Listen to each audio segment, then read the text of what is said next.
All right, that's a little clearer. That's better.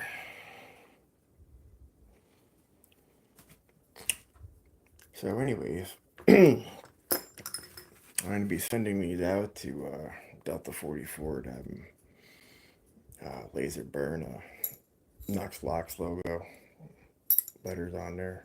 So, in the meantime, I got to polish them up. So, I got, let's see, I got the gray is 1,000th and the blue here is 5, so that's the ultra fine. After I use that, and then to finish it up, I hit it up with some Brasso. And then even though I have Moki picks coming, which are like immaculate, spotless sparkles, amazing. Still buff these guys up a little bit. But it is to me, these are the best available. I'm hard of hearing, so the more feedback I can get, particularly through the pick, it's just amazing. It's just, I feel the vibrations through the whole entire thing, and you really feel, clicks or counter rotations or stuff like that, where before it's just kind of a little bit mute, and you didn't quite get the. Excuse me. Drink here. But yeah, you know, and polish the picks, polish the scales.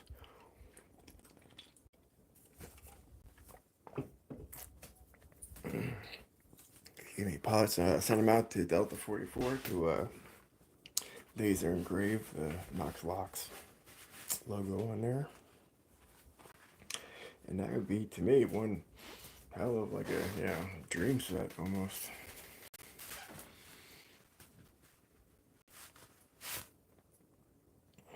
Okay, let's see.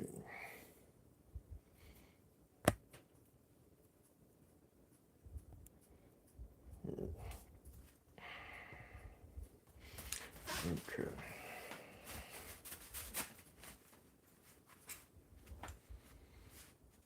I'm gonna put this light on too.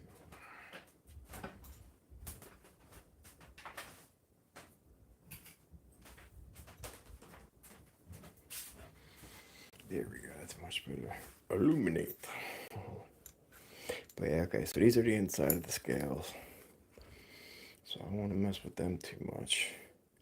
But yeah, when you first get these, they got a whole bunch of gunk over them. I already cleaned them up with the 1,000 grit a couple times. Now let me see if there's a particular one that didn't get a. I know that there's one of the ones that has a odd size screw. This one right here. I use the Scarab. I like the hybrids, but yeah, you can still see. It's got a lot of dirt compared to the refined polish. And yeah, you can see them side by side. This one looks a lot, I don't want to say more solid, it's just more shiny. So it gives the appearance of like, more of a chrome, where this is more of just like a kind of flaky gunmetal. But let's get back to polishing now. See, I prefer, I'm going to be doing a video soon called Handles, Handles, Handles. And yeah, I'll show you basically doing the video mini practice thing here. So like when I first started picking, I noticed the best thing, and this is available for everybody through Southward, for me were these handles, the steel on steel. And I used them backwards. However, if you notice the Southward's upside down, and I actually used that Allen key to kind of again help transmit feedback. And trust me, you will feel that more than anything else. But to me, this is one of my favorites. And then same thing, different setup. This is my Magic Monkey's paw. So what I've done to this is I've shaved the shank down. I kind of try to do that for most of my hair. I'm going to give you an example of a normal pick.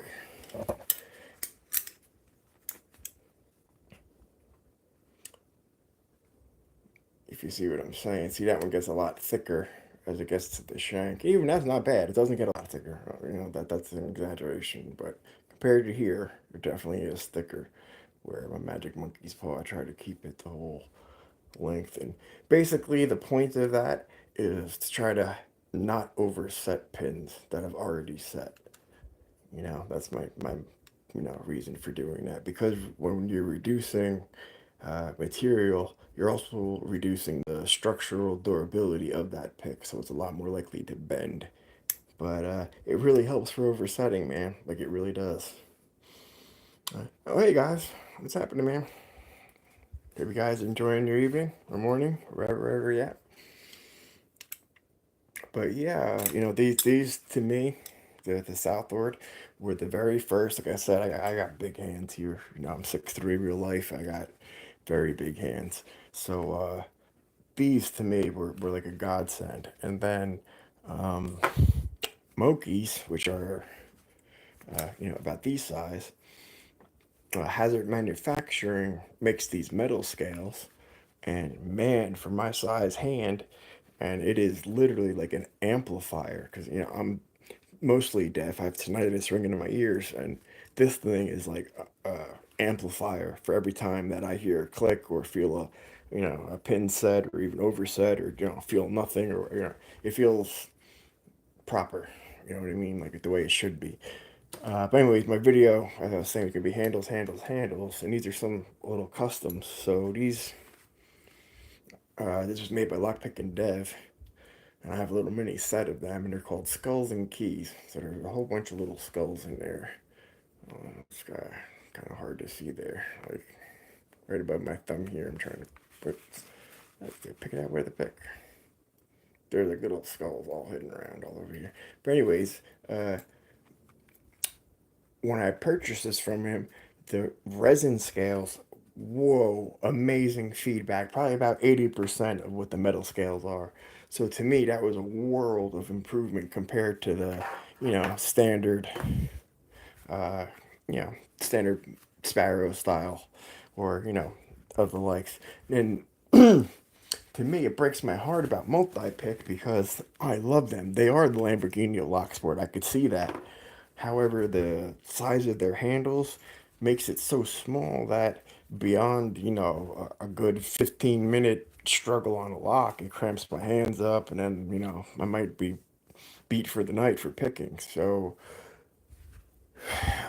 I tried different handles from Bare Bones, which the handles fit snug and were perfect, but to constantly have to swap those handles and for the multi picks, it kind of just they're so expensive and they're so good that just to have those handles on there, it didn't feel right. So I'd say those are probably the most expensive picks I never used, but they are the best. Like honestly, they're awesome.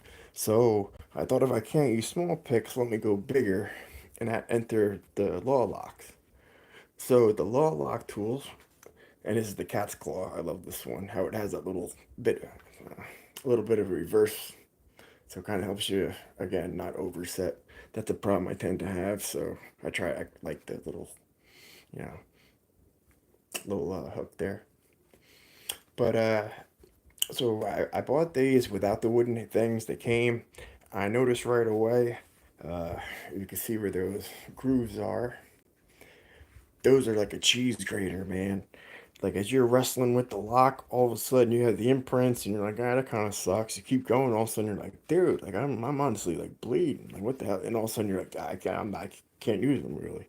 You know what I mean? So or you got to take sandpaper, just round out the edges. Not the end of the world, but it's still you put these wooden things on here, makes them highly more usable. Highly.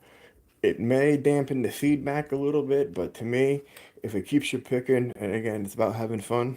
So if it keeps you picking, and to me, it makes the law lock tools, particularly the banana handles, as opposed to the Valerian, it really makes them usable. So I really liked these a lot. But yeah, man, I was blown away at how good these steel, completely stainless steel scales are. Like they just transmit so good. So like I said, the plan is I'm cleaning them up now. Now I'm gonna be sending them out to Delta 44. He's gonna laser burn the Knox Locks logo, and then I have a package on the way for Moki. So I'm gonna have a nice little custom set that will hopefully help me with, propel my Locksport journey with my, hearing aid, so to speak. Hearing aid hand. Ooh, that's a good nickname. Well, hearing aid handles. Knox locks and his hearing aid handles. But no, for real. That's it really is a little bit of a real drawback. When you can't necessarily hear clicks or you can't necessarily hear what's going on within the lock. You really have to depend on your tensioner, and then of course whatever you feel through your pick. So what I've been doing is on the outside edges, I'm trying to roll them somewhat so that they're comfortable while it's in my hand. At the same time, keep the inside, nice and flat so that they're flush against the picks. And then after that, I have a little bit of brasso. So I'll, knock them up real quick with that and just make it nice and shiny before I send them out. Oh yeah, no, bare bones for sure. That was I just don't have them in front of me for a step. Bare bones was the step from the southward to here. So the missing link between these two would be not the one I know named coffin handle, the femur handle. Yeah, that's very good. That I have absolutely no complaints about that. That's one of my favorite things. I have two of them on in my kitchen counter now. But in my lock lab setup, I have two that I have a particular profile that I like. So I have the white flecked one with black and 15,000, and then I have the 23,000 version of it with the black with the white fleck. So they're kind of crisscross like that. That's in my background. You know, that and my little skeleton, my little skelly. So that's my little bare bones tribute guy. He's cool. Yeah, I did. I started to do a whole thing of chrome your bones and how to properly, prepare your new tools from them or anywhere. You know what I mean? You have basic, even if you're tumbled, you're gonna find something that just needs improving. That's just nature of the beast. But for me, I noticed Sparrow spring steel is very easy to manipulate, and while it may bend, it kind of has a very good retention in bending back. So I have absolutely no complaints with Sparrows for what they are. They're not crazy priced. They're not asking, crazy nothing. They don't have nothing big for handles. That basic little black, whatever coating that they want to call it. It's to me, I end up having to cut it off. So like, if this was the Sparrows and I was using it, right over here it gets all worn and messed up, so I have to end up cutting it back, and then it's just like using a bare pick. So it's kind of what's the point of having a handle? But yeah, bare bones for sure, absolutely. Their femur handle is phenomenal. Wow, how's it going? Femur handle, that's phenomenal.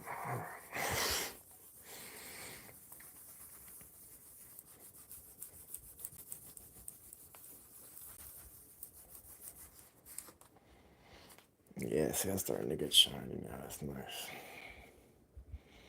That's nice. That's no compound. That's no nothing. That's just, whatever this one is. 5,000 and some elbow grease.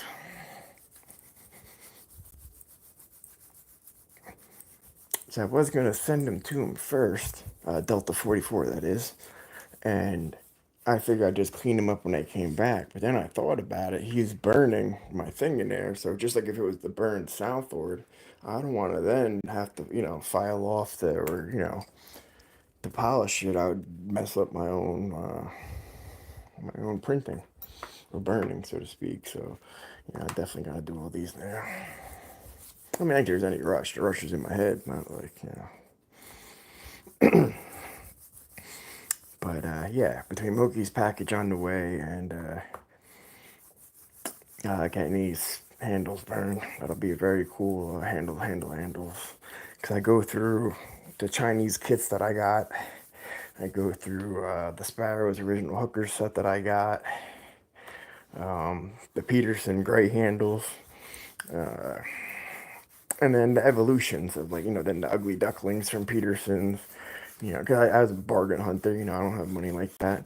And so I tend to get more of the lower level, stuff where I got to save up a long time before I can get the, oh, wait a minute, there's a whole new, oh, no, all right. Let's start the next one yet.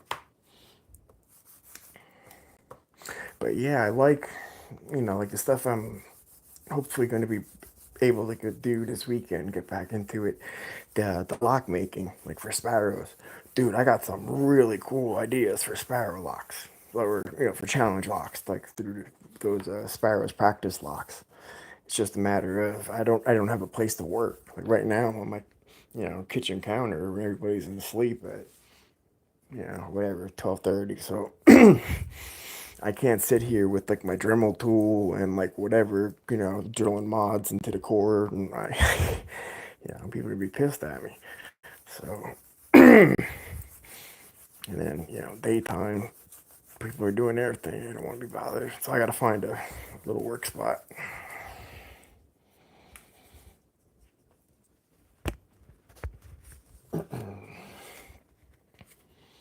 Yeah, that's coming on beautiful.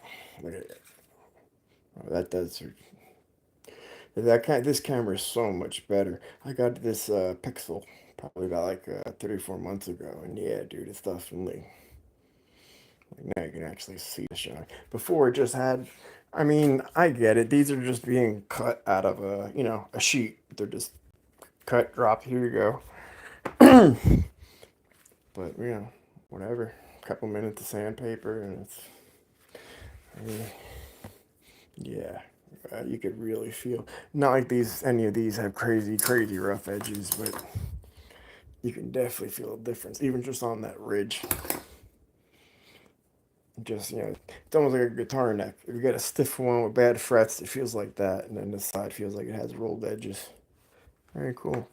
Oh yeah, that's something else for my channel. Okay, so I'm gonna start doing reviews. Obviously tool reviews. So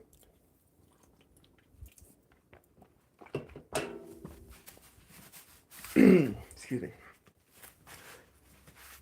Before, because I was only in Locksport at the time I'm speaking of, about 2 years into it, I thought it was a little arrogant of me to try to teach someone else, or have a teaching class of it.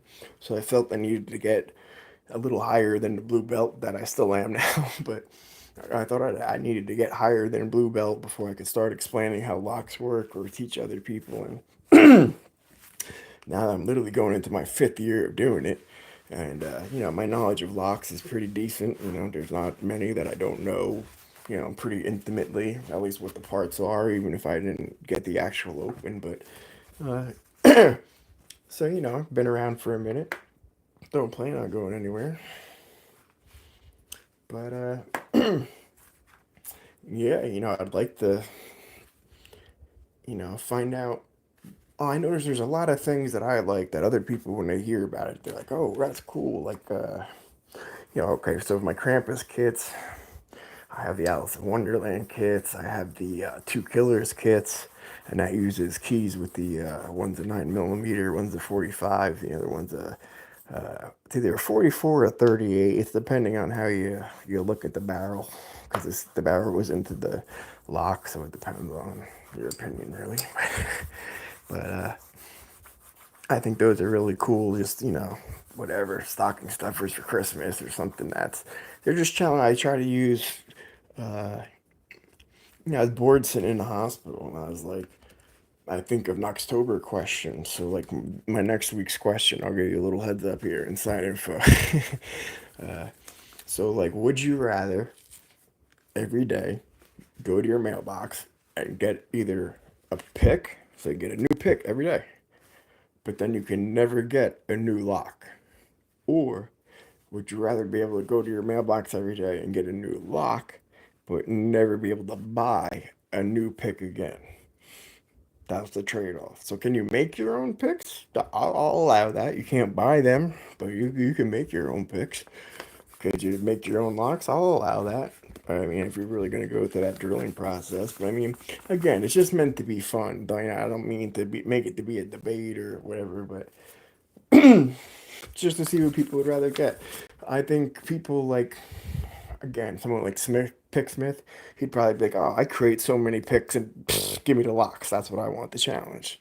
Where other people might have a beautiful lock collection and be like, dude, I really don't need another lock. I got pinning kits galore. I got whatever. Like, I'd rather have new profiles to try all the time.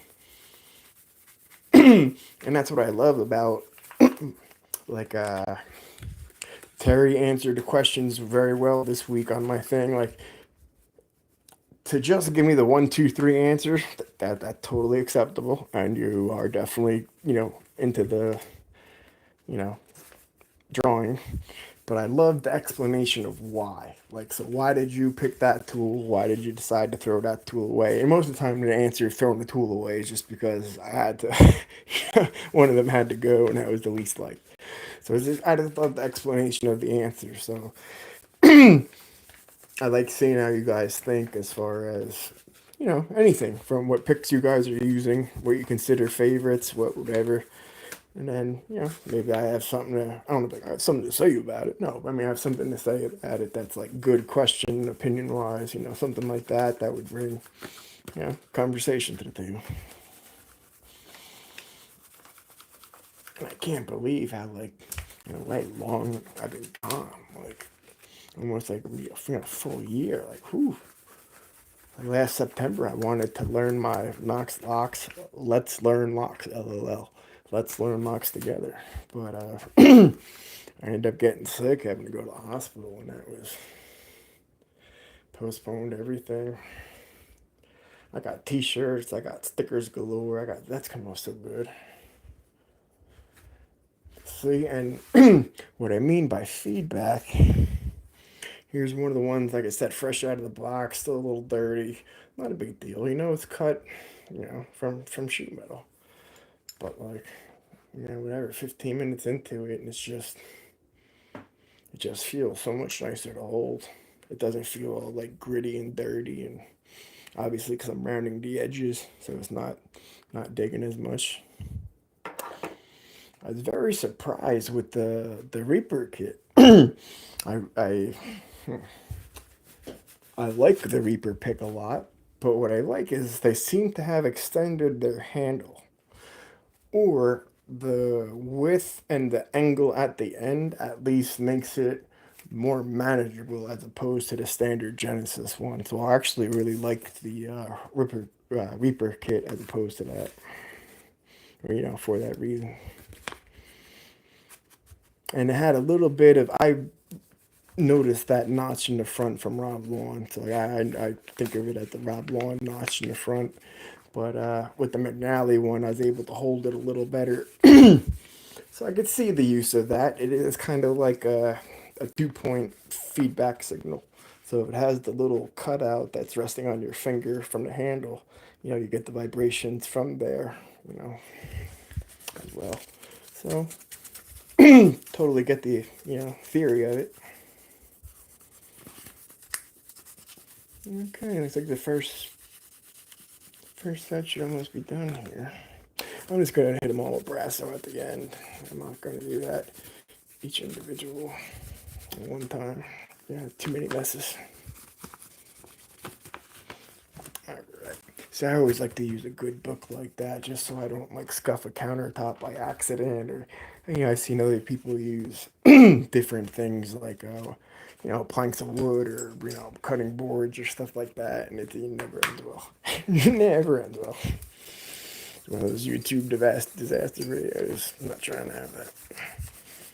I'm going to give it a fair amount of pressure here so I can really try to round that out just a little bit. Now, you know what? Something else, honestly, I was thinking about doing is part of the reason I ended up liking Bosnian Bill and Lockpicking Lawyers so much is I have the ringing in my ears, the tinnitus, and I'm deaf. Like I've mentioned it like 30 times now, but at night, I would listen to them in my headphones to go to sleep. So like even in my sleep, I would hear like lockpicking lawyer like, okay, nothing on. He had constant jiggle tests like so nothing on one, nothing. Oh, click on three. We got like in my sleep, I would hear that constantly.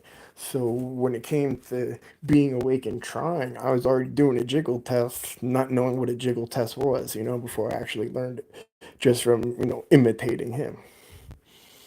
So it was kind of. Oh yeah, good point there.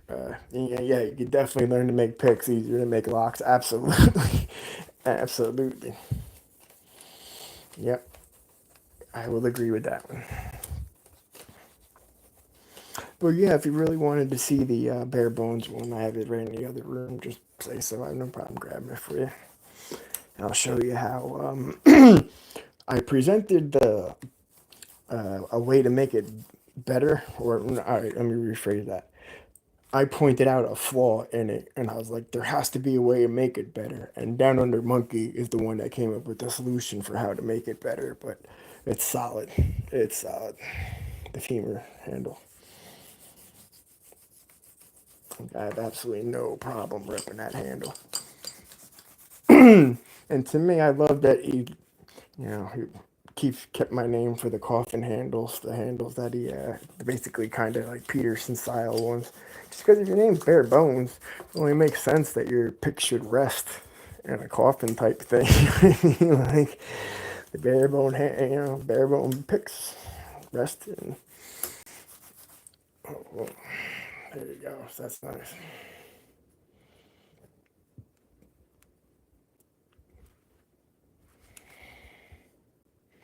So you could really. I was checking the dull side, and I'm like, wow, like even from like accidental, well, because I guess I got to rub rolling the edges, so I roll one, but the clean side, that's looking good for not having any compound put on it yet. All right, I'm gonna go start on the other one. Oh wait a minute, what was this? The other one? Look how shiny this one already is. Yeah, hold on, that was the one already good. I thought so.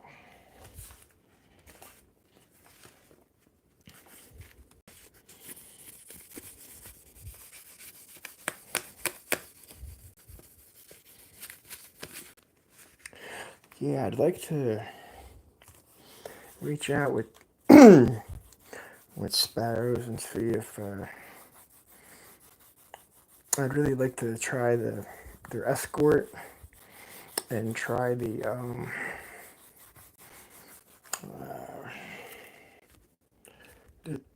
top of keyway, but they're not pry bars. They're like a shape. They're kind of like they remind me if you watch the old Bosnian Bill videos of Mad Bob's, the Mad Bob's top of keyways, because I have a 5 pound, 10 pound weight, whatever it is here, and it has the ball end, but would make a perfect like anvil. I don't mean that. That's not brass. It's gonna be pounded. No, but a perfect little thing to tap the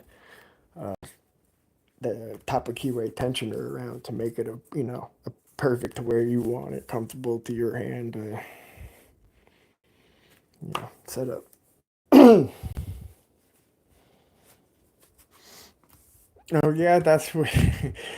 Man, this thing's ancient, dude. I love this thing now. It came with the my grandfather got it, an Encyclopedia Britannica thing, and it came with all sorts of like side books of any type of appliance in your house, any type. We had another one with like General Motor stuff, like not GM, but like general, all types of cars. And it had GM stuff in there too, General Motors. But I mean, you're back before the internet, man. Yeah, books are precious. This was knowledge, dude. This was not. You could fix your home with this. You didn't need to call the electrician to, whatever, fix the elbow, unclog your elbow, whatever you think. But the times they are changing. Oh, that's another thing for my channel. Yeah, I have a few low-level artist series guitars. Like right now, I'm working on upgrading Keith Urban. So I guess he's a country singer. Like I said, I'm not too familiar with him, but I really liked that it was a mahogany body, rosewood fretboard, set neck, and on the back he has this thing where he's playing guitar but he's leaning backwards, like full, like lean, like soloing, like Hendrix style, and it's raining all stars from the top of the, where the where it from the neck joint down, it's raining all stars. It just looks really cool.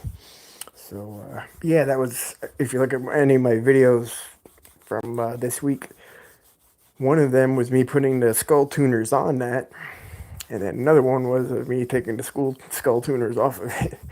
It didn't work out.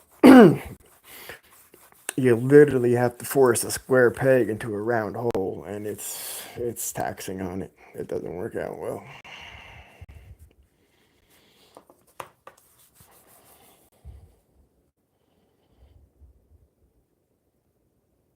Oh, dude, yeah, I will roll the edges after I assemble them. No, trust me, I'm be doing a whole lot of rolling.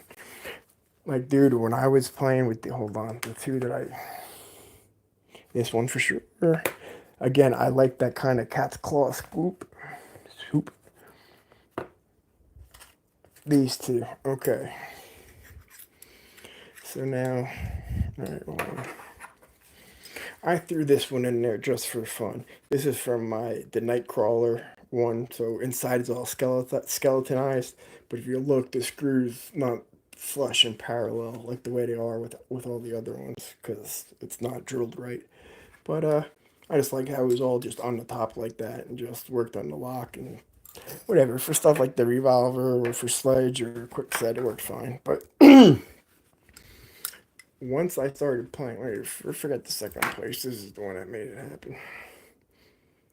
So once I got this one and put it in here again, it's from Cranky Lockpicker. This pick, it's from Went. I hope that I pronounced that right. Wendt, I believe.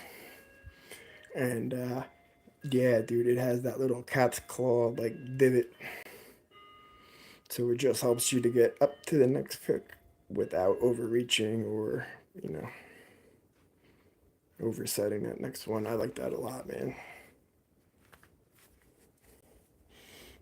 And I'm real curious with. Well, I ordered, Moki's top tier set, so I'm real curious with, I got a bunch of Southward jackknives. I got pretty much all the. So I'm gonna be doing a lot of tool reviews, jackknives too. But again, just something for me that was kind of weird. I use the Southwards technically. Just trying to show you, both hooks are facing. I use them backwards or upside down, however you want to call them. But having my finger on that little Allen key thing, yes, highly uncomfortable, but the feedback's totally worth it. So again, up to you. Okay, I'm gonna go back to 1500 real quick. Oh wait, hold on. So I'm gonna put it. I'm not gonna drop down to 15. I think these are decent. I might have to brush them up a little bit tomorrow. But boy, wait till you see when I show my Sparrows practice locks from last summer to now, and they're all green from like it's not rust, but it's oxidization. There you go. So it's oxidization all over them, and it's like, dude, 1 year and it made them turn green. Like, wow, holy shit. Oh yeah, that's decent, totally decent. For no compound, I could live. I can hit it one more time. One more. But that is very decent. But man, if you look at Moki's picks, his whole thing is shine, shine, shine. So like, I got the Lockmaster pick knife coming, and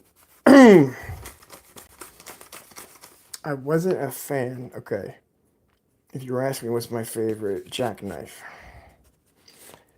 I don't really have an exact answer. Okay, so Schwick, I think they have the best thought and planned one, meaning like you get the most tension turners, you get the most amount of picks, you get the best everything. However, your steel, like Runesmith does, he does the old like Okay, and if you did that with one of those, it literally just burn, and it'll come back maybe a third of the way. But it's like it's very unfortunate. And I have two from Southern Specialties. I have a steel one with like I think five profiles, and then I got a black uh, plastic one with I believe seven. It's vice versa, whichever one holds more. There's two options, but I got both of them. But I prefer the steel because the steel on steel I could translate better, but it's a little sluggish. Okay, so these first set of scales are good enough. We're gonna call them first run complete.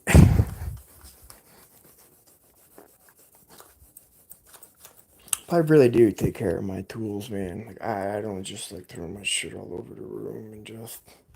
I really do try to keep things organized in pouches and keep things, my locks and bin. That's the one going to be one of my things is Knox locks. Show me what you got, and see just how you guys store your whatever your locks, your picks, what your setup. Everybody got something different going on. Okay, I've got to grab a screwdriver to get this. I will be right back.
Oh, how's it coming? How's it coming? How's it coming?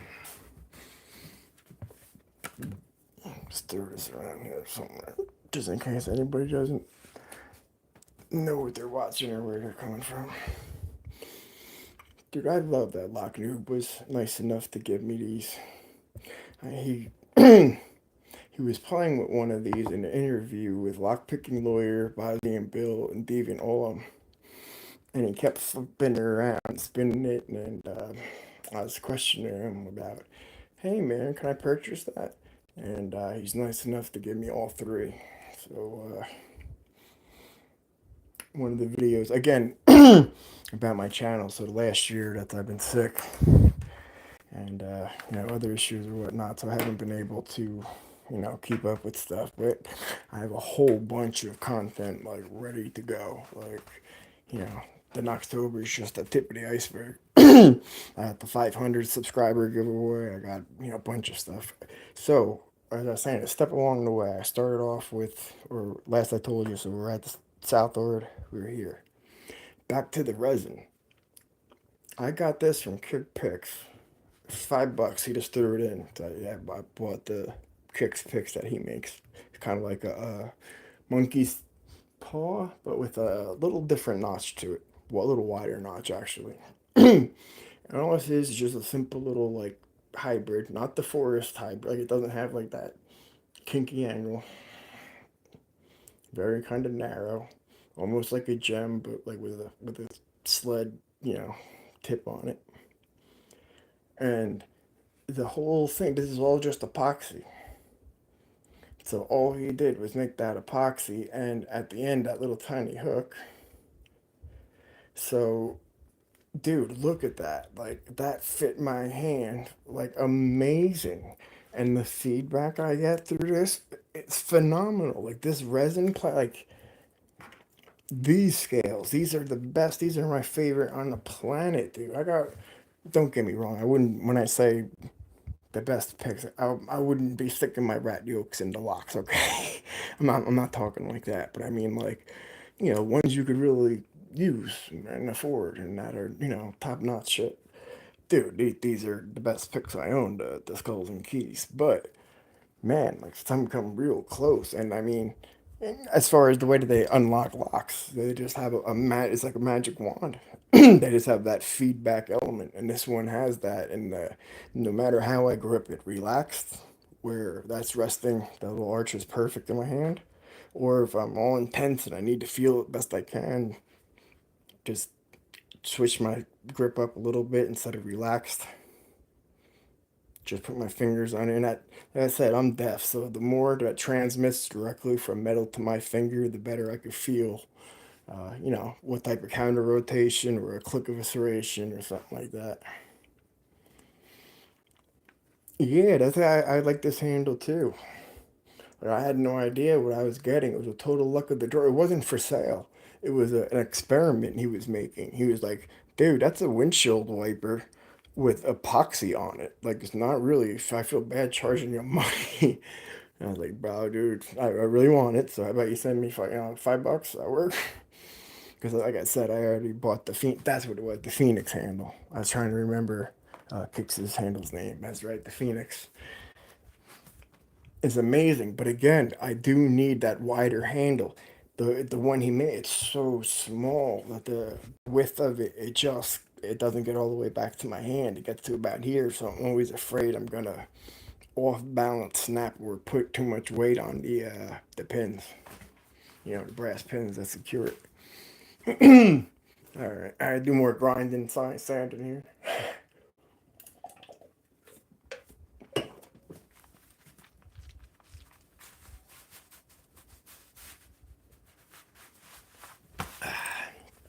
All right. All right, I had to take another one apart. Let's start the next one.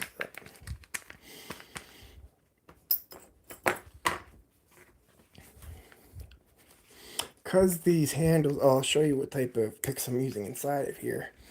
But because none of these are actual Mokis, I don't know.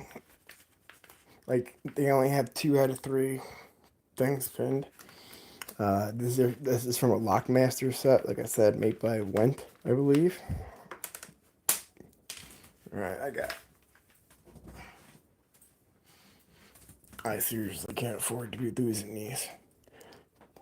Which, I need to talk to Cranky, only in a sense of he was nice enough to send me a whole bunch of things from overseas, and customs held it for like 4 or 5 months. And they sent it back to England and sat there for a couple of weeks. He got it, then resent it back to me. It sat there for another couple of months, and then finally it ended up getting through. But yeah, it was real headache.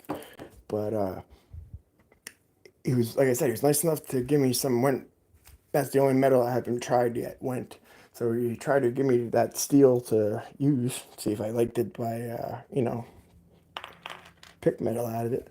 And he gave me these, which is very awesome of him.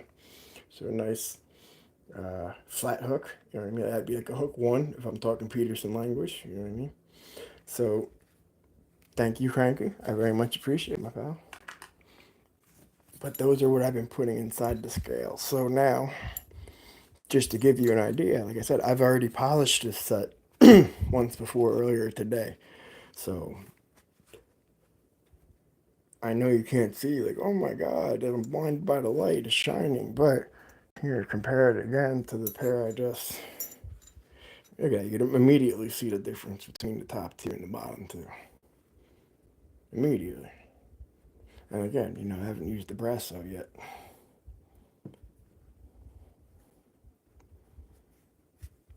Oh, Abises are great, dude. What I recommend Abis for are learning spools. That would be the #1 reason. Like if you were at, hey Knox, why would I get an Abis? Learning spools. That, and if you get the really cool one, I don't remember the model number, but if you look at the keyway, it actually spells that A bus. I thought that was a very clever trademark, thing. A way to guarantee it's yours. You know what I mean? A very good security tactic there.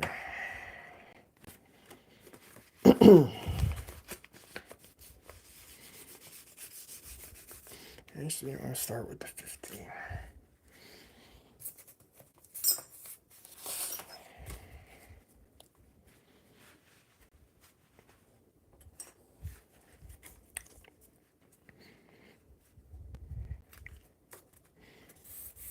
I'm, I'm going to try to alternate questions every week between a this or that, would you rather, or I'm sorry, a this or that, and then the next week a would you rather, like the way I did this week with the, would you rather one go to you, one go to me, one go to, garbage can man, toilet man, or whatever.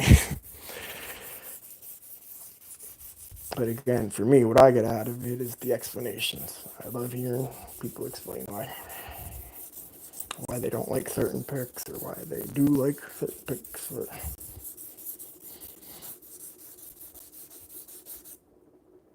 Okay, I gotta make sure I don't roll that too much on the inside.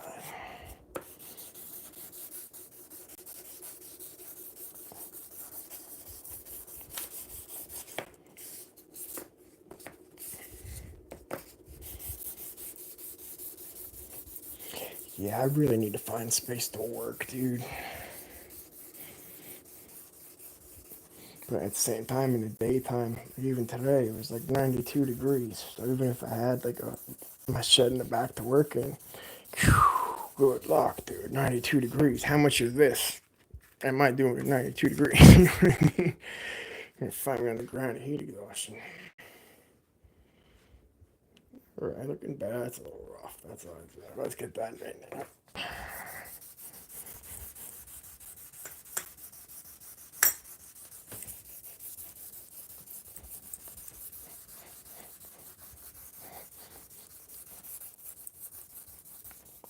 Let's see. Does this show how many people I have in here? I don't see. Oh, yeah. Thanks, dude. Thanks for stopping by. I appreciate it. My Knoxtober thing that I'd like to do for the ultimate one that I started for year one is you guys pick the picks, you guys pick the locks, and then when it comes to the final thing, we kind of do, and this is where I don't know how much other people would participate, but we kind of do like a Dungeons and Dragons type scenario. Hear me out. So if during the questions, one of the questions I asked you was pick the easiest lock that you think you have, or what's your easiest lock that you could pick? Let me see it. So on video, you enter something, whatever, master lock through, you get into it in 45 seconds. So in part of the dungeon, master's thing, okay, you wake up, all you guys enter a room, you get knocked out by gas, you wake up, everyone's chained to the table, and they're all chained with the lock that they said they could pick the best. So now, if I have to put their lock in the vise, the room's filling up with water, and let everybody pick their locks. If they get it done before the, like, whatever, 3 minute time limit that the room fills up with water, they go on to the next one. If they don't, they drown in the room. So it's, I know that's messed up, but I think that would be fun, and it puts your picking skills to use. Not that it's like a competition of who wins or who survives and who has fun doing it. That's it's sounds kind of cool to me. I'd like to participate in something like that, but at the same time, can't throw it and really, can't host it and play it. Actually, Jigsaw did just that, huh? He was in the room like all the time. The plot thickens.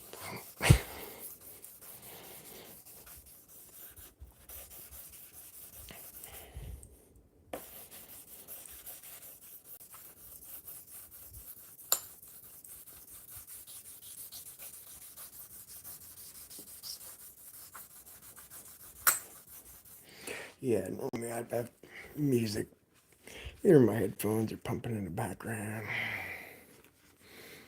I can't wait between Let's Learn Locks and I'm going to start, like I said, incorporating my guitar. But I don't know if I should open 2 channels or just Knox Locks and Picks Guitars, or Knox Locks and Plays Guitars, or Knox Locks and Rocks, or something like that. But it's more about just showing the couple signature models I have, sharing them with people, and at the same time, you know, just showing music, how to play a little bit. But it's crazy how like the algorithms changing all types of stuff from everybody. So like people that used to get just millions of views even a couple months ago, no more. Like not at all, no more. Yeah, it's crazy. To me, I think that they're fortunate to be able to hold their numbers up for the last 4 years post-COVID. You know, I understand everybody that had a, you know, like a channel of some type pre-COVID, their shit blew up just because, you know, they were there. But everyone's on lockdown, and it hasn't been that way for a while.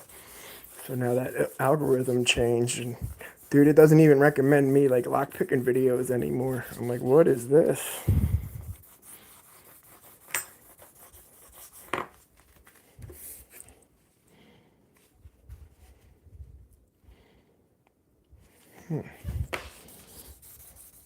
So I'm kind of curious.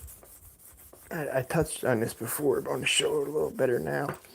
I'm wondering if how the McNally, like his Reaper thing, it has the notch right here, and so does any of Rob Lawn's.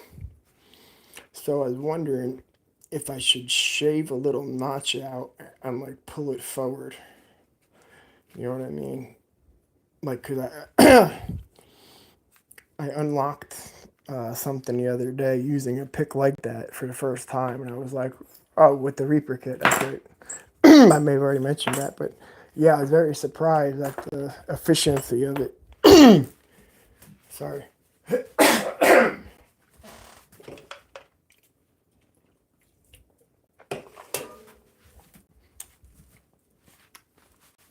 Just feels like it picks so fast.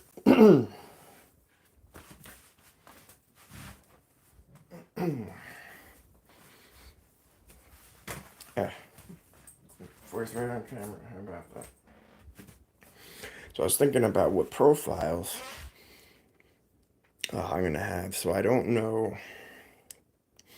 I'm pretty sure the kit that I got from Moki comes in 23,000, I'm pretty sure. So I was thinking about thinning down some of the ones that I have.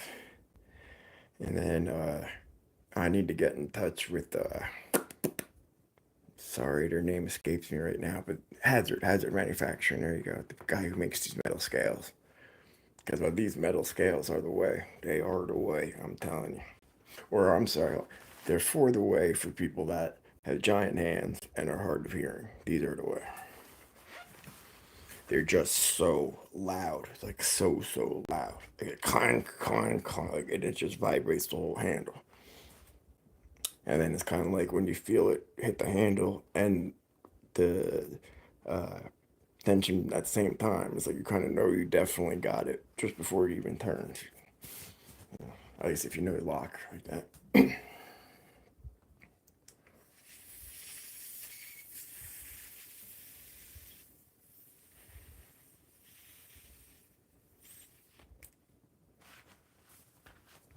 Well, see, that was another thing. Hold on. How I talked about all of us being in that room in our locks. So I was thinking about, you know, like M. Night Shyamalan. Ooh, what a twist. So, like, you know, there's a lot of Shackleman stuff kind of going on right now. I think it's like RuneSmith, taking it on. Wow, my God, who runs it all the time? He calls me Noxy, and I love that he does. Oh, God, come on. My brain fart. I'll think of it before the thing goes on, but dude, he does amazing escape stuff. Anyways, I was thinking about in the theme of Halloween for one of the weeks to like somehow involves some type of shackle. Like maybe involve your shackling your wrist to your ankle and having to pick the lock. Because think about that. If your if your ankle's locked to your wrist, whether it's tension would be the easy way, but I don't know, to maybe a pain in the ass, but I'm trying to think of just different ways that would make it interesting. And then another thing, like I have a TENS unit, okay? So that's the sticky pads you put on you and shocks you.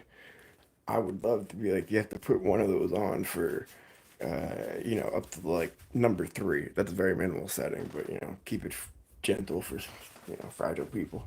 But, got a minimal be on a three, and then you got to use that while picking a lock. And that's like an LPU, shock trooper award or merit or badge or quest or whatever you want to call it. But I thought that would be cool to just put TENS unit on and pick a lock. Because I'm so used to that. I do that. That's what I do. Sit in my chair with TENS unit on. It's funny, my arm be like, all right, pick. And then it goes away from my arms to my legs or whatnot. But it's something to do.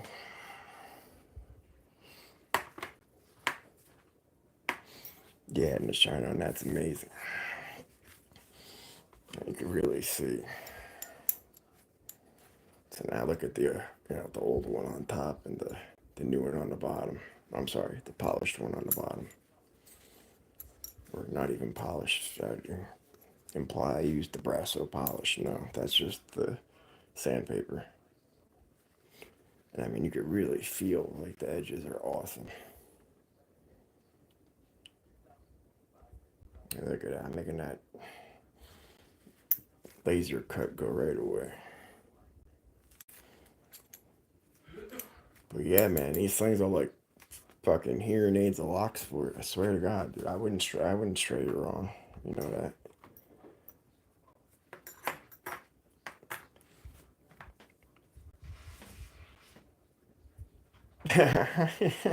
Very good. Knock shocks locks.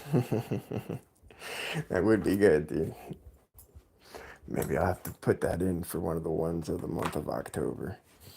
Make people have to electrocute themselves with TENS unit.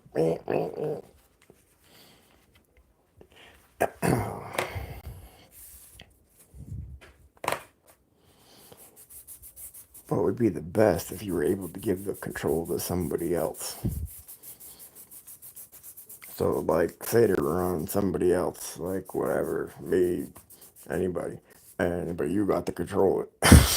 Every time I'm over here trying to do it, yep, zap, zap, zap. Yeah. One thing, if I do it, I kind of anticipate when it's coming. When you do it, God knows what setting you have it to, or when the jolts are coming. Watch me spaz out all over the place.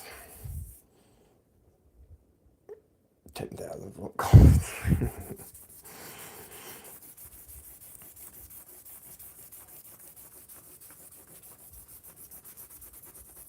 I feel that it's coming out nice and smooth. So I could tell when there's minimal like resistance like that, that's when you know it's coming off nice. Like when it glides nice and easy and it's not trying to kick out of your hand. Not pushing too hard, just letting it glide. Take a little bit of material each time. You always take more off, but you sure as hell cannot put any back. That's why I'm being very cautious is not the word I'm looking for. Something more strong than cautious, but I really do want to try one of those Rob Lawn notches on one of these. I just don't. I'm not sure how to incorporate it, meaning to put it on the front of the middle part peck, or to actually put the. I was thinking about putting like a small indent into. Wow, my glove does not make that small at all, but a small indent here, so that when I hold it, it would have that notched feeling for my, I guess, middle finger or whatever.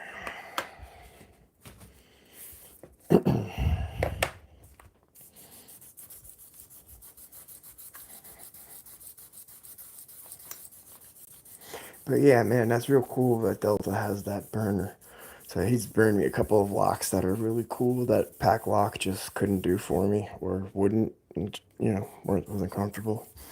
With the Kurt Cobain one and the Janis Joplin and the Jimi Hendrix, I wanted to do a whole pet of 27 thing and have them, all be in circulation. And pack president himself hit me up and was like, "Yeah, bro, no, nope, sorry."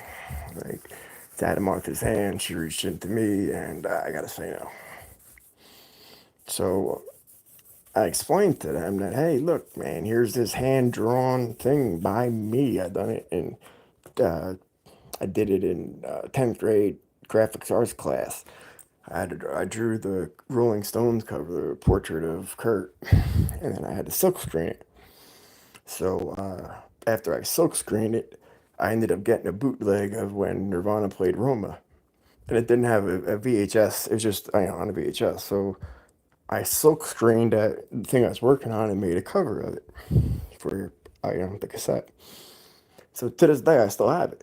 So I showed that to them. I was like, "Yo, this is my original artwork, dude. Like, this isn't like, I'm not trying to copy something off of Google, like, show me Kurt Cobain stick figure work or something." Like, no, but they were just like, "Sorry, dude, that's, nah, we'll do some words, or if you want to do, you know, rip Kurt Cobain, okay, but no." But Delta's like, send it, brother." And that Kurt came out awesome. So I had two Kurts on there. One was straight, like printed, and one was inverted. Because I wanted to see which one looked better. Sometimes inversions just, for whatever reason, hit you the right way a little better.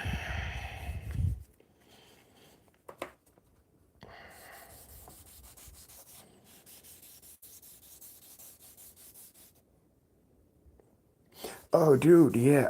Whatchamacallit? Okay. So the Wonderland boxes. All right. God, I wish I knew how many people were in here. Okay, I don't, for whatever reason, when I started it, there was like a lag, and it doesn't let me know any people. Anyways, what's up with sparrows? So, I guess I could say I kind of have a small line of credit for the Krampus boxes. So, being I'm doing this whole thing, handles, and then also the jackknife review, I want to see if he'd be willing to hook me up with the. I've always wanted them, but the Thunderbird or the like violin case, or I'm sorry, violin maker handles. So it looks like someone basically made lockpicks out of like steak knives. That's like what it looks like. But nevertheless, I'd very much like to try them, and that would make us even. But the point is, of me saying all that, is I wanted to launch Alice with teasers saying "May you wonder," and then hear like a little girl hee hee hee, and then show like the Mad Hatter and like a couple flashes, and it's like coming soon, whatever in June, wherever the release date was going to be. So I wanted all of May to run that commercial like on social media, like "May you wonder," and then have Alice say something, "Down the rabbit hole we go," and do whatever she does. But I didn't have a place to work. The locks, for the most part, are already made. The grub screws are already here. I just got those last week. That was a hard problem too, for whatever reason. Uh, Last year when the Krampus thing I was ordering, grub screws were like impossible to find. And impossible. I mean, I buy them by the 50 and the hundreds, and every place was sold out. And I had to buy them by the packs of tens, and they were they wanted like $4 a piece. So it's like $4 a grub screw. Got six screws a thing, and they only give you 5 screws in a pack. So no matter what, I gotta buy 2 packs just to do one lock, and it was just like, you know, dude, I don't make money off of that, dude. I really don't. Like, for real, that's not a complaint to Sparrows at all. That's just my asking price. He asked me how much do you want to, sell it for. That was what I said, 350. So, don't be like, that Sparrows, it's not going. No, no, no, no. Nope, not at all. So much work goes into the, like, the box and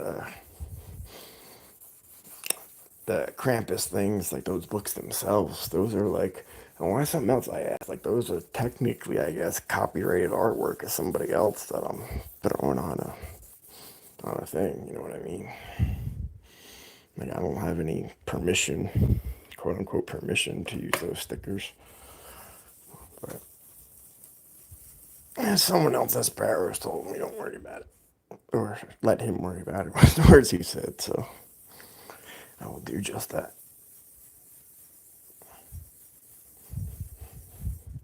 You guys can see me, right? I don't know why it says rotate device back. Why is it?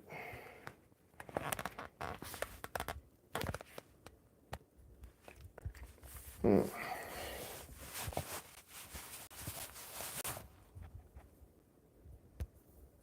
Yeah, I don't want that one.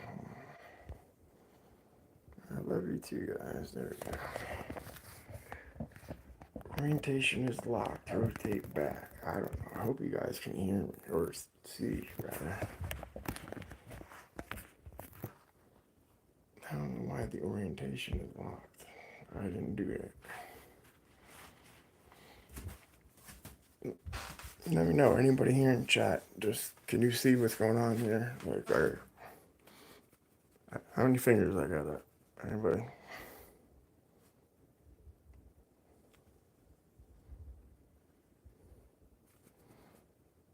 Nah. All right. Thank you. Appreciate that. Okay. Yeah, it was saying orientation is blocked. Rotate device, and it just had a dim screen. Thank you very much, dude. Oh, and for my awards. Okay, so like I'm all over the place topic wise, but for my giveaways, like so this is 1 week into the 2 week giveaway. So the body bags, the idea behind it. Like I was sitting there one day and I was just like, like I had a basic eBay kit, which is, soft junk, whatever. But I was like, I was a little intimidated by ordering my first Sparrows order, with that whole, oh my God, am I a criminal? Are these burglary tools? Are these whatever? Cops gonna show up at my house and customs, you know, stupid worries. I'm not like bugging, but I mean, still, whatever. So, it's just funny now how, Locksport is such a common thing. Or I don't say common, but like people I know, I talk to know about it. I'm not talking about like people on Reddit or in our little circles, people from, all over the world, or any place. And it's just kind of cool. Or even when I tell people about it, they're like, "Whoa, wait, you do what with locks?" And like, you trade them with people and like victory poker chips, dude. That's cool as hell. Like, that's where do I find these people? So it's like, again, back to my words. I keep circling back, then distracted. So I thought, okay, if everybody had basically a mini Genesis kit, they'd be able to try it. And then I guess that'd be called the FNG. So I noticed Sparrows, if I believe I saw it last night, has a little two-piece set out now. That it's like a Bogota and one of the dev hooks, I think. But yeah, so everybody's going for that little bit of a starter market. And honestly, I know Peterson's unpopular for uh, using whatever quote unquote government steel and using not using the correct plastic in his handles. And even my prizes for this Knoxtober, you're in here, I got a whole kit. Yeah, you're getting like two full kits. You're getting one full with rubber handles, and you're getting one with they're called ugly ducklings. That he tumbled them, but something happened. They overheated, or they were hot, or some bullshit. Dude, that's like literally it was like a $300 kit. That's like the grand prize in October. One of them, and then one of my grub screwed blocks. That's gonna be, you know, the grand prize. Okay, back to the 150. And yeah, man, you really can't see the difference. Like, and this one's all types of dirty, and these two look sparkly clean next to them. That's good, dude. That's cool. See the way. Are you kidding me?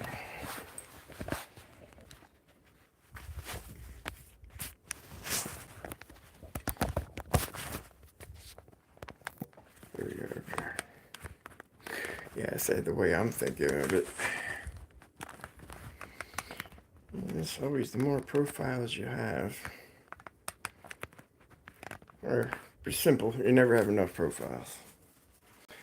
So even if I give them to an experienced picker or intermediate picker, and whatever, they just won one of these in a snake rake, and you're like, okay, dude, I got multi picks. I got whatever. I don't need these. Stick them in a pouch somewhere, and all of a sudden, 6 months from now, you're like, you know what? Actually, I want to try making scales or a handle or whatever. And there's, I don't have a pick I want to sacrifice. And you remember this guy exists, and then you put awesome handles, and all of a sudden, it becomes one of your favorites. That's just weird like that. Happens all the time. God works in mysterious ways, my friends.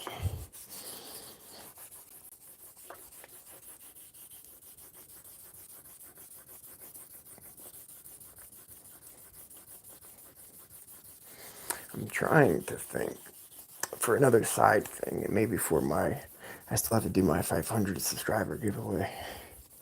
I kind of want to see how you guys stack up your locks and your picks, meaning like storage and your like pick center. Like, how do you do it? So I kind of got like, I don't know, that's what everybody's bitching at me about. I got like 3 stations. So I got my main, what I call lock lab, which you see the Knox skull in the background, and my main, I guess you'd call, my main thing. Then I have in the garage the Sparrows sweatshop, as I call it. And it has nothing to do with the level of labor. It has to do with the level of heat, heat in my garage. Because there's a washer and dryer and shit and fucking, whatever, 90 something degrees heat. Last thing you want to do is work, trust me. Anyways.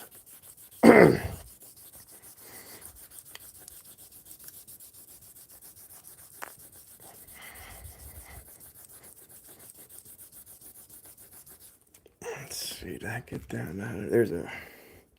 Yeah, you can't see it, John.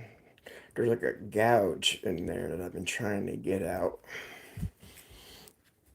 I mean, not that it's that big a deal, but I mean, the whole point is to make the best pick set possible and take the extra 30 seconds to make it the best pick set fucking possible. Oh, I got a really nice tube amp, man, for fucking $75. It's a little mono price, 10 watt to 1 watt. Like, it has a little hard for me to say this word, attenuator. Hopefully that's right. So you can knock it from 5 to 1 or 10 to 1, whatever it is. So you can, you know, play significantly loud, or you can knock down the drive. So you still have the high distortion, but you don't have the high volume. So you're not blowing, people's ears out. And it's all tube amp. So like it really has that good, classic Fender kind of champion, or kind of, right around there, I guess I'd say Fender champion, really. About right. Very simple. Very, very simple. But yeah, for the future of the channel, I'm going to start doing a little bit of music stuff. So I figure between doing product reviews, like I said, now that I've been picking 5 years, honestly, like I feel my opinion now holds weight. Where as much as I wanted to do it year one, like just hit the ground running and do interviews, that was a big thing I wanted to do. LP 1969 totally has that covered awesome. Like he does a great job with that. But yeah, dude, I kind of had a whole thing I was going to kick off with Lockheed. And yeah, I ended up getting sick, having to go into the hospital. So, then when I came out, everybody had their picking time was a thing. Uh, Interview with a lockpicker was a thing. These new things that sprung up, and honestly, I was so happy because ever since the shutting down of the Locksport cast thing, I said to me that was kind of like our little community water cooler, so to speak, of where we could all catch each other and chat about whatever, or hey, I've been looking for you. Hit me up in email or whatever. Just everybody tuned in. That's all. And you also made sure you didn't miss out on any like giveaways or sales or stuff like that. It was like all in one place, and I think a lot of the picking time crew literally was kind of from that pool of people. And to me, those were a lot of very nice, kind-hearted people. That's in like the good Bosnian Bill's tribe. Like that kind of style. Like so, like Pocket Woman giving her Monday mentions all the time, shouting out people under 100, trying to get them so they're recognized by YouTube. That's a huge thing to do for people. You struggle that first 100, and YouTube's not trying to promote you and do anything like that yet because they don't know if you're worth it. So it's awesome to have somebody just rally some new people behind you. Very cool.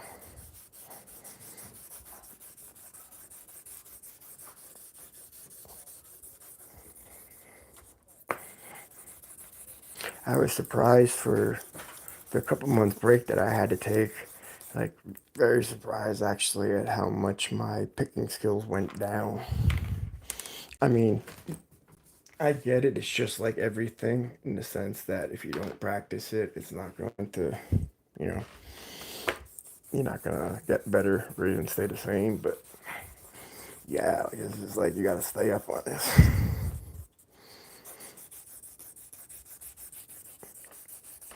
I would recommend. For those of you who don't know, I wrote a whole bunch of questions for Locknoob, and he was awesome in reading them when he did his interview. Like he was super graceful and in answering all. I literally wrote him. It was like 100 questions. I'm not lying. It was like 100 questions, and he answered probably like 75 of them. So like I really deep dove into his channel and got a whole lot of really deep questions on things he built, and it was good. Everybody liked it.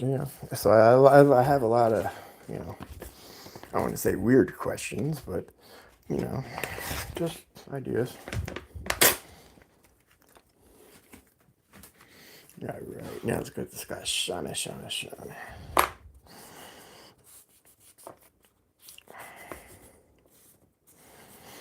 No, that's another thing. I have to finish Trucker's uh, challenge lock. That's for sure. That was the motherfucker.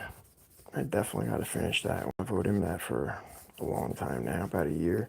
It was unfortunately in storage, but I do have it back now. So.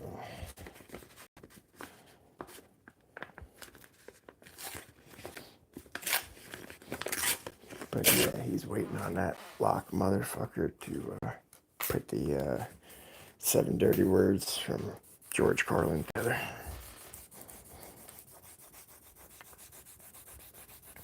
It's been honestly like a year since I made a challenge lock, so I kind of wanted to practice on one or two before I send that out into the world for everybody to judge my, you know, judge my craftsmanship on. So I definitely want to make sure it's, getting the money shot, so to speak.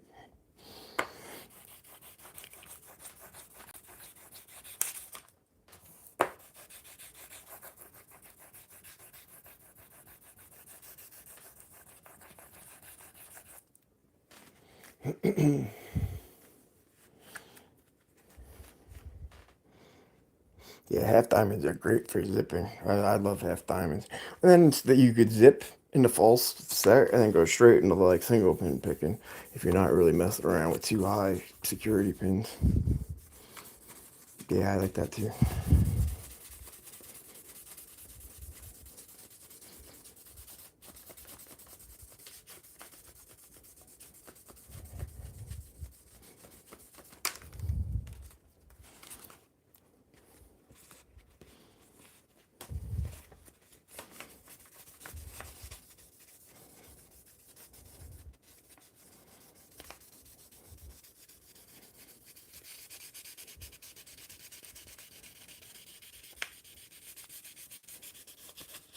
book's good for most of it.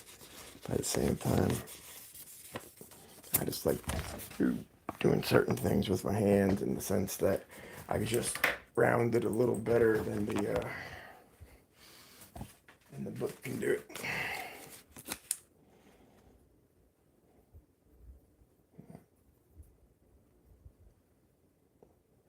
There's still a little bit on that front.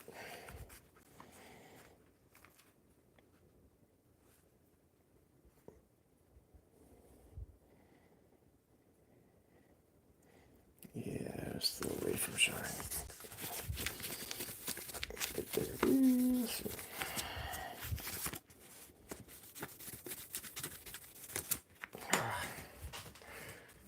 See, I don't like using sanding blocks. I really don't. I just don't believe in them, so to speak. I know that sounds like, well, you don't believe in sanding blocks. They're a real thing, dude.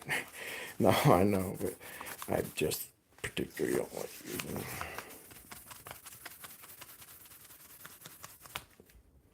I feel whatever it is I can get with my hands. I don't need the correct tool for the job. Why would I do that? That would make it easy.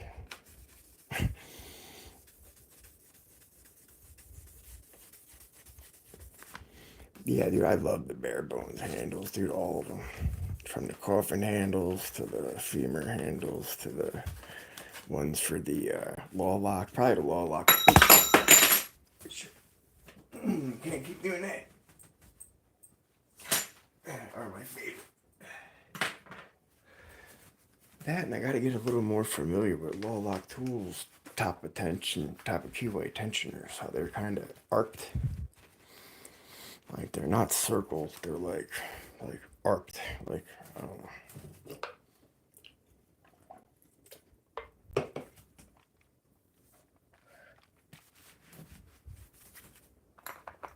Okay.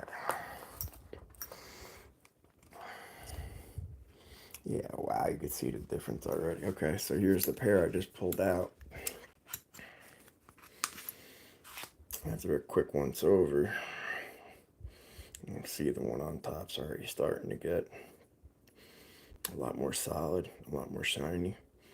The one on the bottom, you can again start to see the dirt and all the little like cuts or cracks or crevices or whatever those weaknesses are in the metal. You could literally see them in this pick in particular. It doesn't do good when I zoom in like that, but anyways, yeah, that one's half done. So let's vape.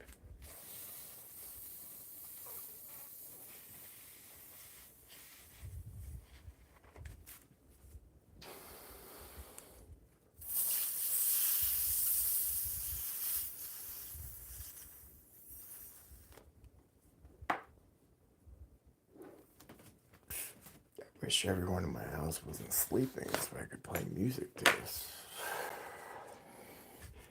Music would make this go a lot faster. Yes, it would.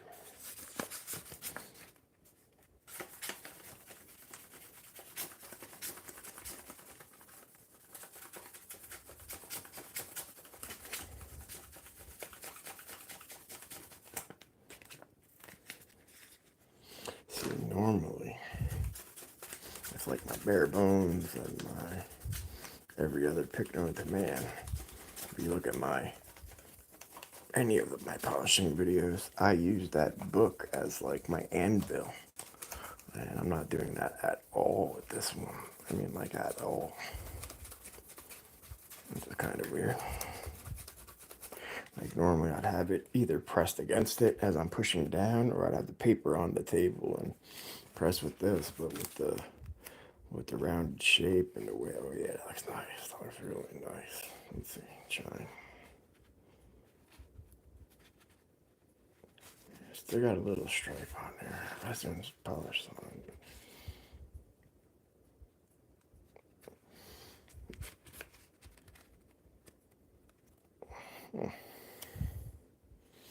The glare is so much more in person.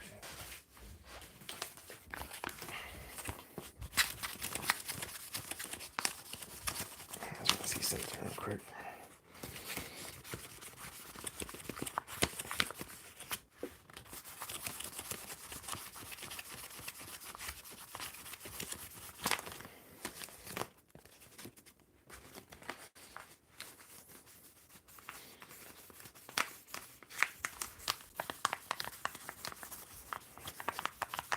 Oh yeah, back to talking about Knoxtober.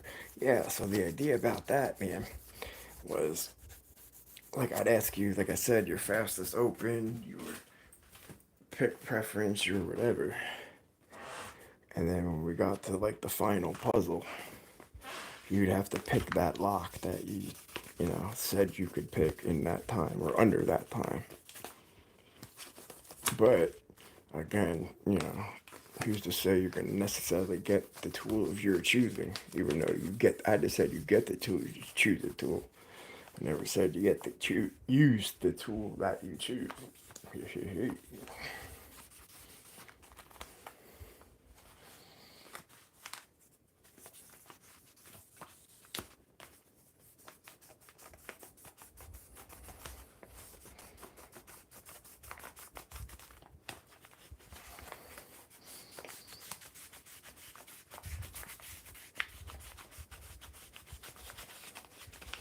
So I'll show you one second. Let's go back here. Okay, I'm just holding it into my hand, and I'm really just rounding out that corner. I'm just trying to do it manually and then roll it slowly out. When it gets to the top, just make it a touch more flat. Yeah, baby. I mean, really, you're only going to need to do this a couple times in the whole life of the whole set.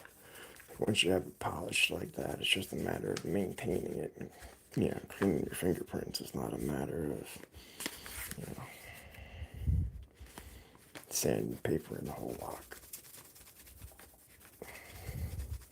And I mean, I do have other sharper sandpaper, whatever. I think I got 10,000, 12,000. But yeah, let's not go crazy there. I think 6,000 is more than enough.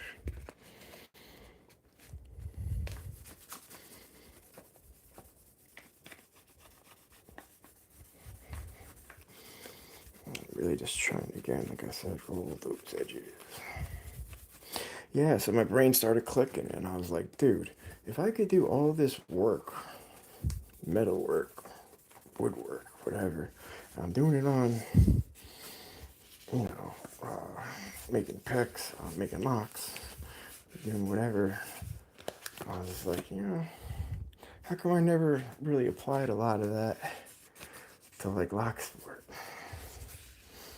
And then how come like my Locksport knowledge, how come I never put that into my guitar? Meaning, if I'm sanding these things like I'm doing right now, well, how come I never set up my own guitar? Meaning, polish the frets or level the fret, do all that kind of stuff.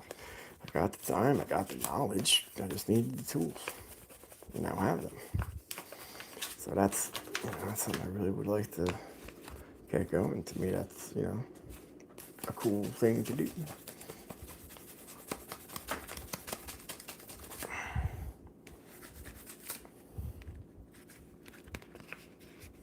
Yeah, half diamonds are great, dude. I think everybody should have them. Absolutely.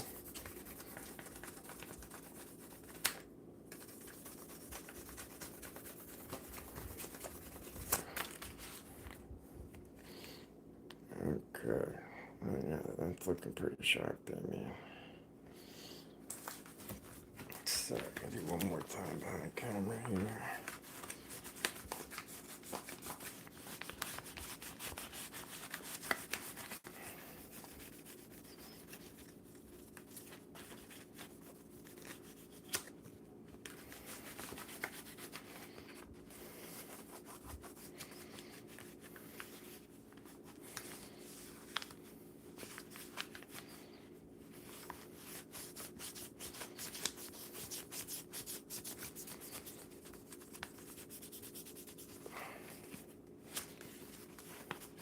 Sorry about that.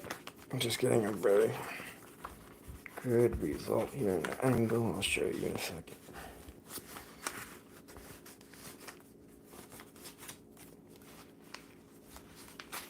I noticed I wasn't getting the front lips around this part. I'm gonna have to check that on the ones I've already done.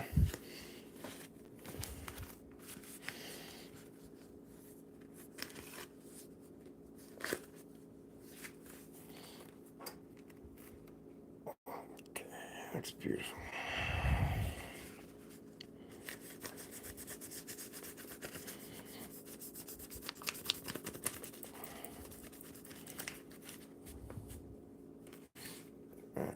I can signal down the helicopter airplane with that.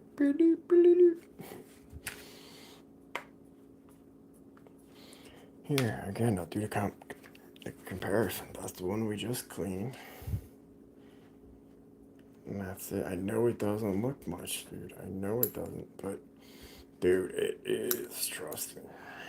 I'm not even really cleaning the backside too much, but just by proxy of being hit with a sandpaper, kind of automatic. Oh, you can see the two different colors just on my hand from holding. Yeah, these ones feel a lot more solid, a lot more smooth. Okay, Yahoo.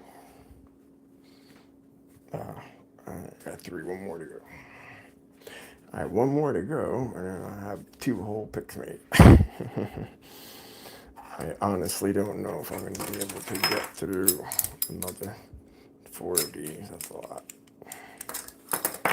Maybe, hold on, I'll do the one with my favorite profile next, and that'll be a wrap.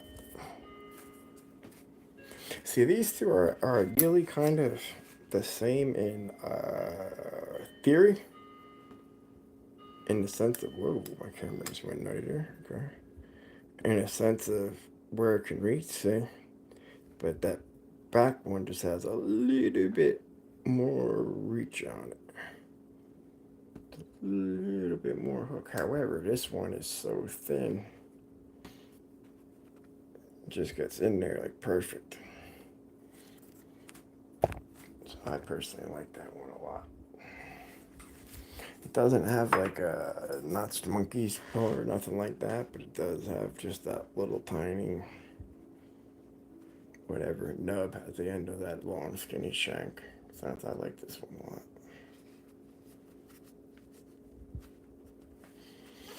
Okay, let me finish this one scale I'm working on, and then we'll figure out if we're gonna do another scale.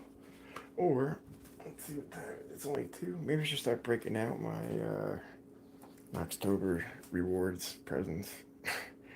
Whatever, I gotta make a bunch of body bags together and, make sure each one, you get a sticker, you get a sticker, you get a sticker, you get a keychain, you get a, I got all that. Oh, camera's grainy. Okay, hold on.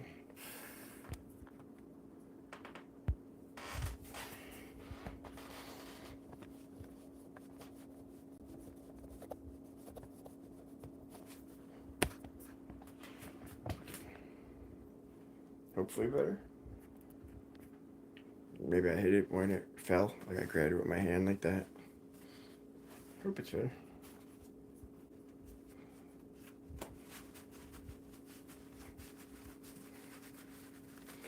But, yeah, dude, these little mini amplifier scales, dude, it's amazing. Like, I got into locks that I haven't been able to get into in a minute. And again, both of these I'm gonna show you are like the cat's claw profile. That's my preferred. I love that thing. Second to the monkey's paw.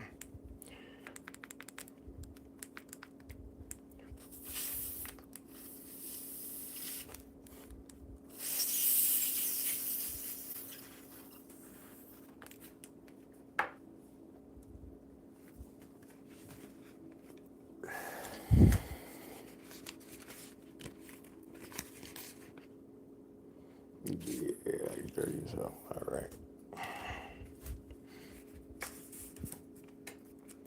Actually, what I do with there is I'm gonna go with the deep sandpaper first. I'm gonna hit it with that 15. Make it rough.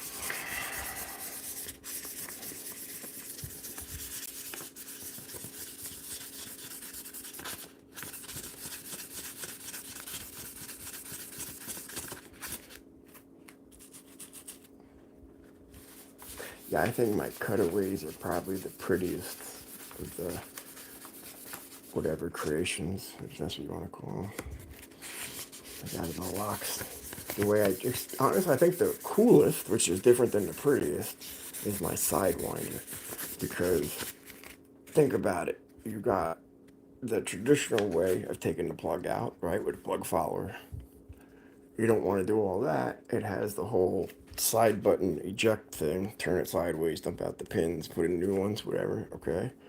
And then my whole Knox locks, grubs, chopped and screwed grub screws on top. So that way, if you wanted to progressively pin your lock, you could just tap the grub screw to put it together like that without having to pull the whole plug out and make a whole big deal out of it.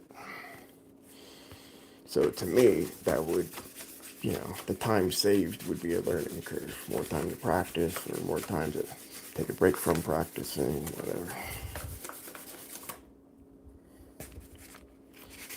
And the best advice I heard is from Locknoob. He was like, never pick the same lock twice using the same tools twice. So like always alternate one thing.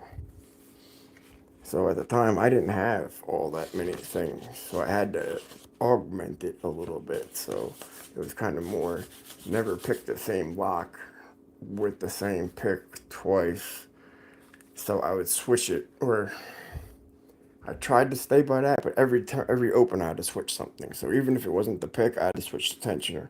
If I didn't switch the tensioner, I had to switch the lock. If I didn't switch the lock, then I had to switch the pick. Like one of the three, I always had to, something new. And it keeps you always having to kind of guess and learn the keyways as opposed to just getting comfortable with that one keyway over and over until you open it, and then it's more like memorizing that keyway instead of learning, all keyways, kind of. Does that make sense?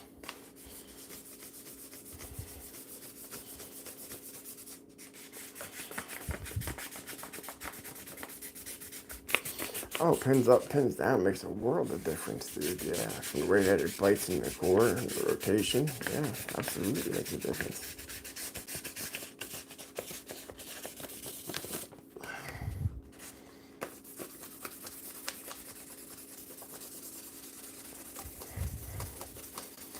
Yeah, whenever I see the Shackle Man After Dark, man, it just makes me smile. I love that those guys are doing that. Like, I'm happy seeing all these different branch offs of Locksport. Like, seriously. I was afraid when picking time went down that it's summer here and, people have their own priorities and their own whatever. I was afraid the community might take some type of, crippling blows.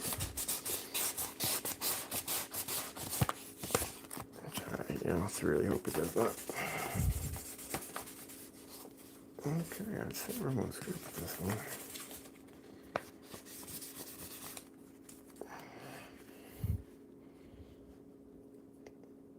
Yeah, look at that. That's a nice edge. Or not edge, like sharp. I mean, that's a nice smooth rounded edge. Okay.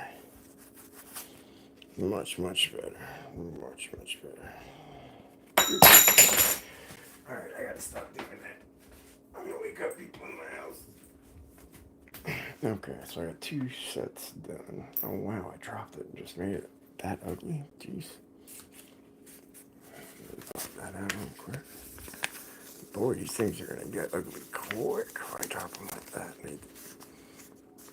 Ain't that easy.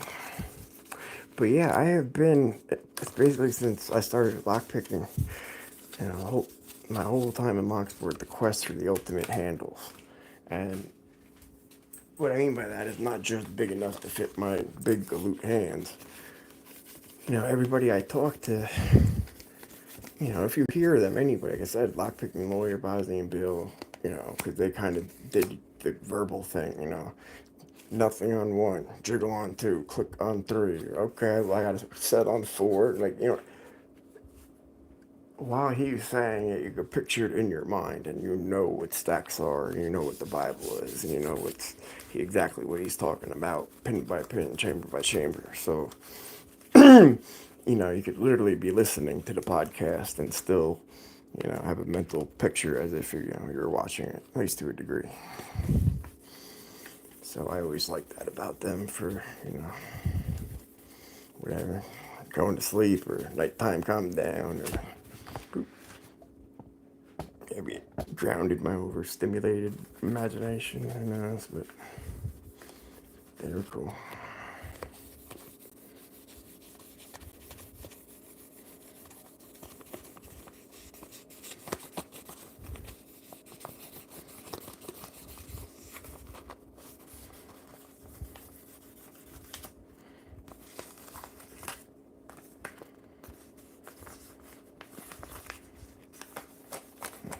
This guy's almost. Man, I'm so glad I finally got time to do this. I've been meaning to send him to Eric for like a week now. Okay.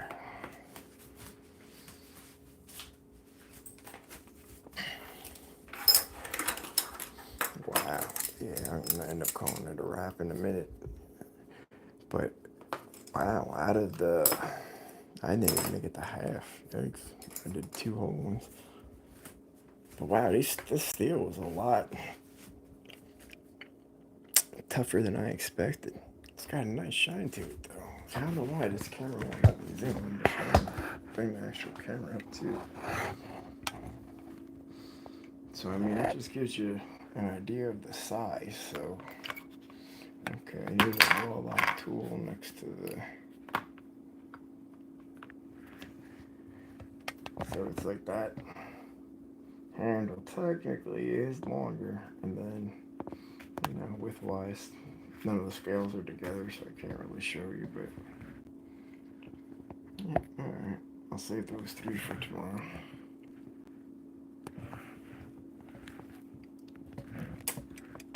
Yeah, man, I'm telling you, this one all made out of epoxy is like the best transmitter for feedback. Like, who would have thought that? I'm just saying I wouldn't have.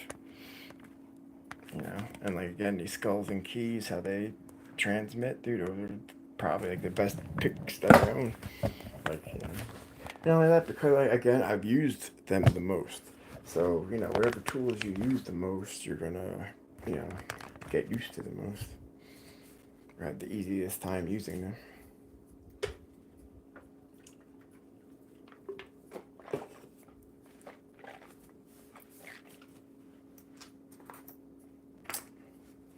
And I still got it polished, yeah.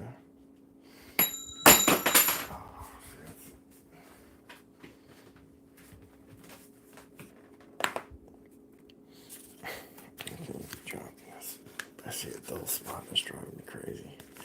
No, I don't have a feeling.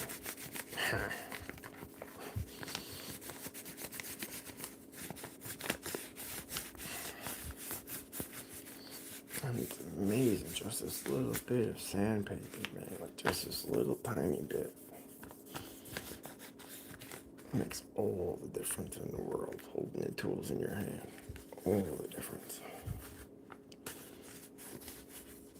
Like, I don't know why, with Locksport being what it is, why manufacturers don't take the time to sell like a VIP product, of where they do pay someone to do this with their hands and whatever and charge an upscaled price, but what you get for it is really worth it,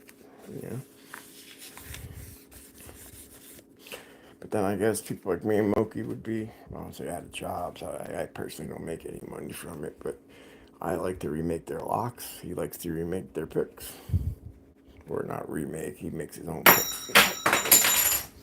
Alright, we're done.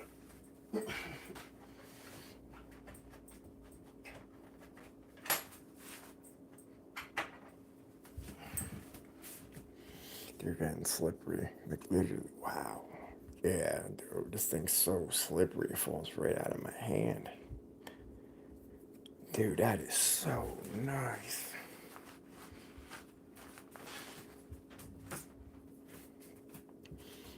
I don't care if I get all fingerprints all over it. That feels so smooth. There's not one sharp edge anywhere.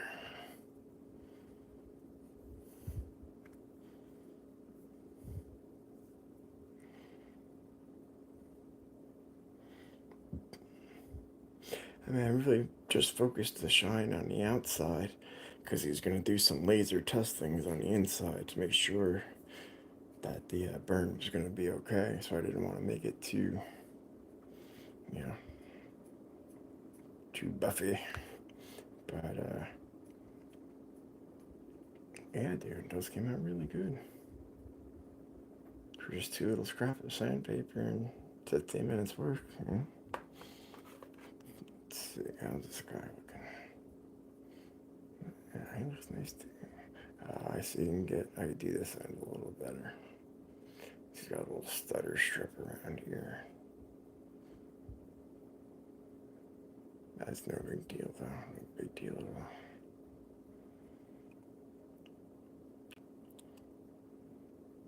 That's probably from where I just dropped it 10 times. Not quite as finished as the other, but nevertheless, I would totally accept this 100% as finished. And that was 110, but I can't expect them all to be perfect. But this is, wow, these are, whew.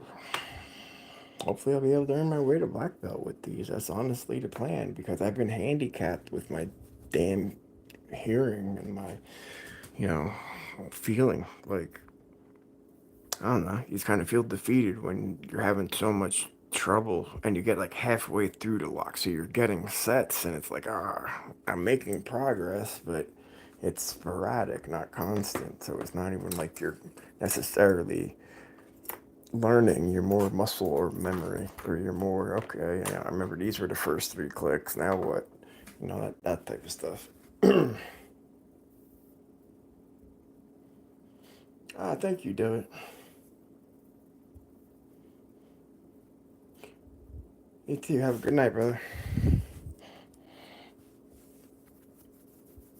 I appreciate you stopping by, dude. Definitely. Welcome here anytime.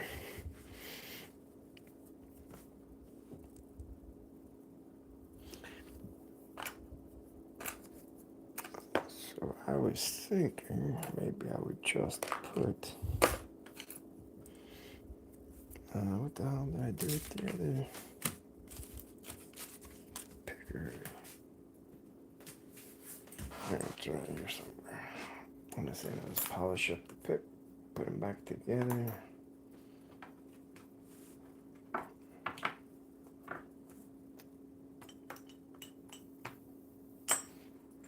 These are nice shiny. These are chrome though. Chromes are different. Like, I mean, these you can get steel shiny, but these Southward are literally like chrome. I'm looking for my... Here's the one hook for this one. What other hook did I have for this one? Ooh. I mean, everything I had was right here.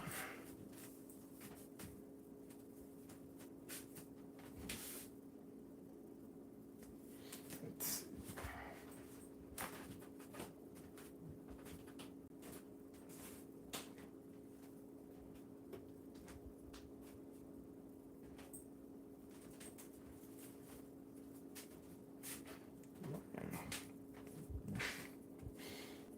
Where the hell could the pick have gone? That's weird. Into the Twilight Zone, huh? Under the book, maybe? Nope.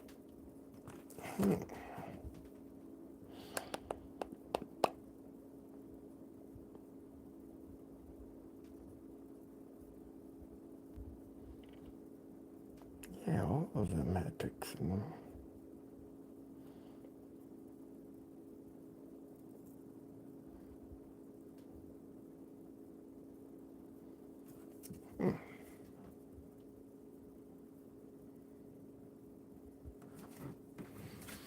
So I'm saying here on the floor, like garbage can, gotta be right in here somewhere. I know that. Pick didn't just run up and kept going. Kamikaze. Yeet, yeet, yeet. Hi, relax mode. Okay. Let's see, where the hell could that other one have gone? Wow, look how dirty those pick looks compared to the shiny handles on them. That's a bit chuck.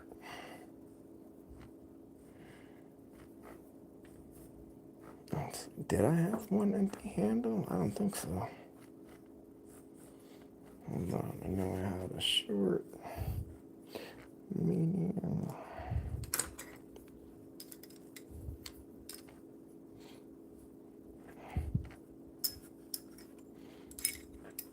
Yeah, these are the ones that I like.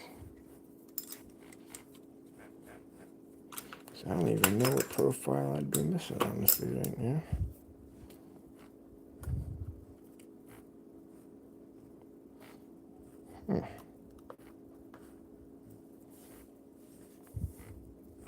Well, I might actually have to check out the video and see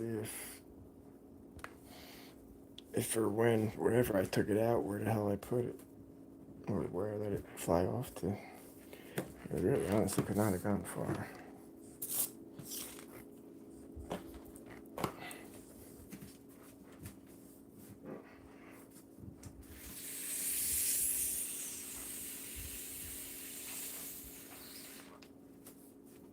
Anyways, like I said, I got Moki's coming this week.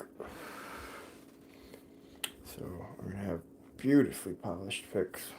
So I just like to have all the handles ready for when they show up. This is where I could pick my... Wow, you can see how this one has a perfectly matched spur right here. It's not really picking up good well, not that well on the camera. But like the laser etching, it like stopped right there. You can see it like started to burn a hole. Oh, there you go. You can see it a little better like that. Not that's any big deal. A few seconds of sandpaper, it's fine. I'm just saying that's a little bit of sandpaper really refines things nice, dude. Like it really does. Kind of what makes the difference between the higher end stuff and the lower stuff, and just what works better in the locks. That for me, my Magic Monkey's paw. It's a matter of shaving that shank of that so low so that I do not overset pins. That was my problem. I forget who was making a point about Jimmy Long's. I want to say it was Lockpicking Dev. I could be wrong. He was pointing out how wide the ramp is. And if you notice, my monkey's paw is literally tiny the whole way, the shaft. So yes, this would bend a hell of a lot easier. The removal of material reduces the structural integrity of it, definitely. But at the same time, as long as you're gentle in your picking and you have feather light tension, there's no reason you should push that like a maniac. Use it as the right circumstances. That said, at 19,000, and I mean that's my Magic Monkey's paw. That's like one of my go-tos, without a doubt. And again, that's something everyone could buy. Everyone could buy a Southward handle and a Monkey's paw from Sparrows. And that would be my number one go-to for people who don't want to go this route or couldn't afford to go the Moki's route. The Southward, very, very reasonably priced. Like, they're right there with Covert Instruments, even though Covert Instruments, I believe, only has the tack welded handles where whatever it is, Southern Specialties or whatever, they have the single small picks, like the single thickness. But yeah, all right, we got 3 hooks done, so we got another 4 to do. We're 3 in a hybrid, however you want to look at it. But yeah, I just wanted to show, a little bit behind the scenes of handles, and that's how I'm going to be launching the Let's Learn Locks, and the very first episode is going to be whatchamacallit. So that's like I'm trying to write that out, try to make it like a little entertaining comedy skit somewhat. So, try to create something fun for the end of summer. Alright guys, enjoy your night. Be safe. Knox, remember, anything is possible when everything's unlockable. Thanks a lot, guys. Have a good night.